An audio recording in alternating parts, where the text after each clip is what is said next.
Kanalımıza hoş geldiniz. Bugün Mersin usulü patatesli köfte yapacağım. Hem çok kolay hem de çok lezzetli. Hemen yapımına başlıyorum. Bunun için 1 su bardağı ince bulgura ihtiyacımız var. Onu tepsime döküyorum. Ve üzerine sıcak suyumu önceden hazırlamıştım.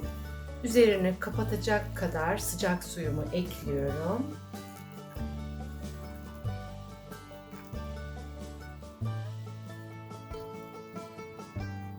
Evet, şöyle.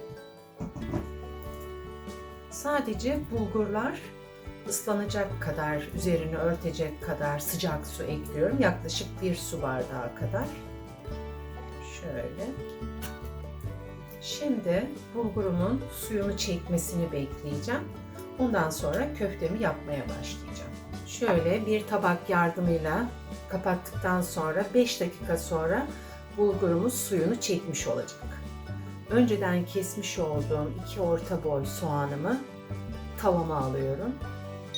Bunların pembeleşene kadar ocakta pişmesini sağlayacağım ve soğumaya alacağım.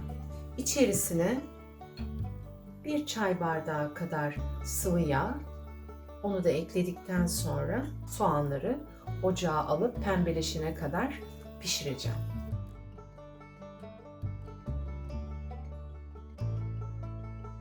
Tepsimizi bu şekilde önümüze alıp ve bulgurumuzu kontrol ediyoruz.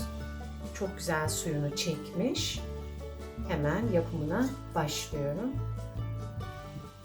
Şöyle güzelce karıştırdıktan sonra önce içerisine 1 yemek kaşığı biber salçası ekliyorum.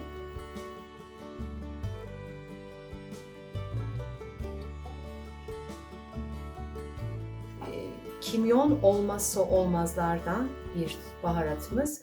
Gerçekten çok yakışıyor kimyon bu patates köftesine.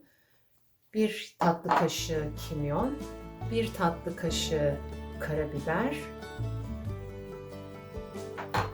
ve arzuya göre istediğiniz kadar tuzu eklersiniz. Şimdi öncelikle ben bunları güzelce yoğuruyorum. Ondan sonra patateslerimi içine rendeleyeceğim.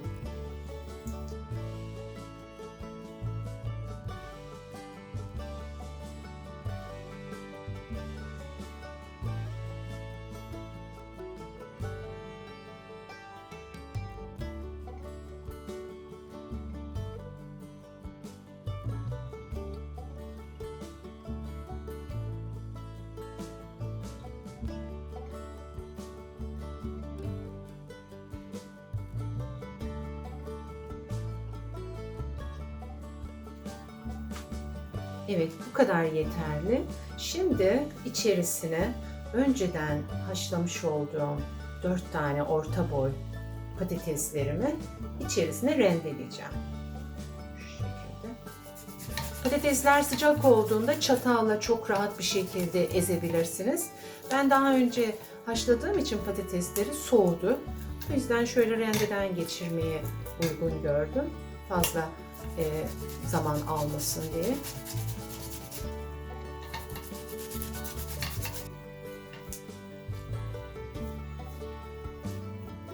Evet, bu şekilde. Şimdi patateslerimi güzelce bulgura yedireceğim. İyice özleşmesini sağlayacağım. Ondan sonra maydanozumuzu ekleyeceğiz.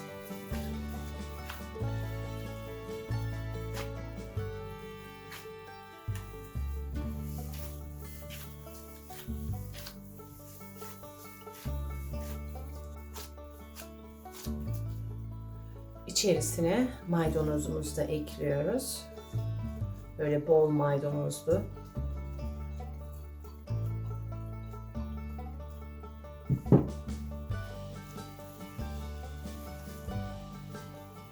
Sonra güzelce karıştırıyoruz.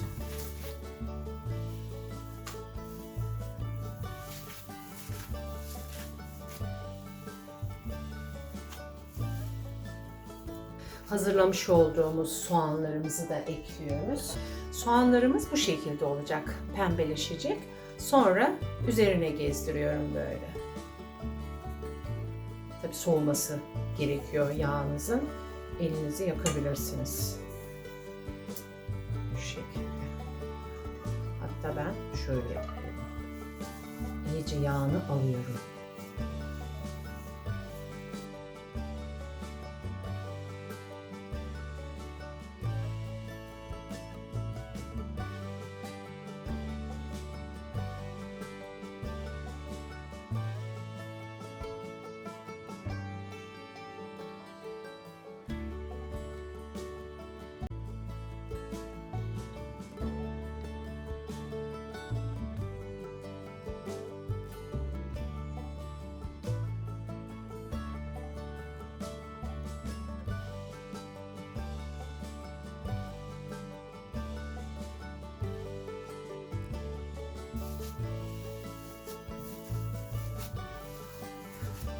Evet, elimize aldığımız zaman bir parça böyle sıkımlı güzel oluyorsa köftemiz hazır olmuş demektir.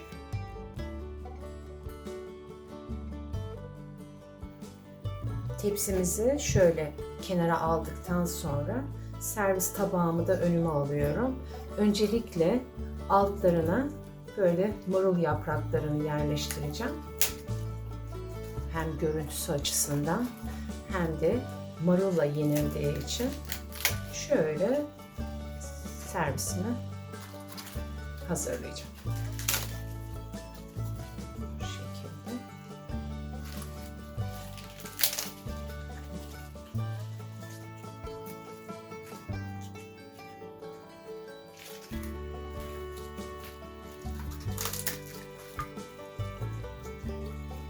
Daha güzel bir renk.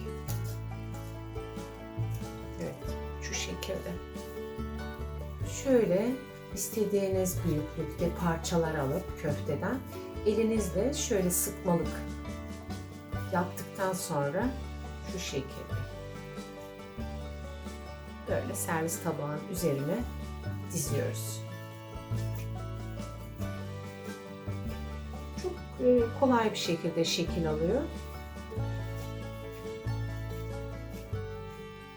Hangi büyüklükte isterseniz o büyüklükte yapabilirsiniz.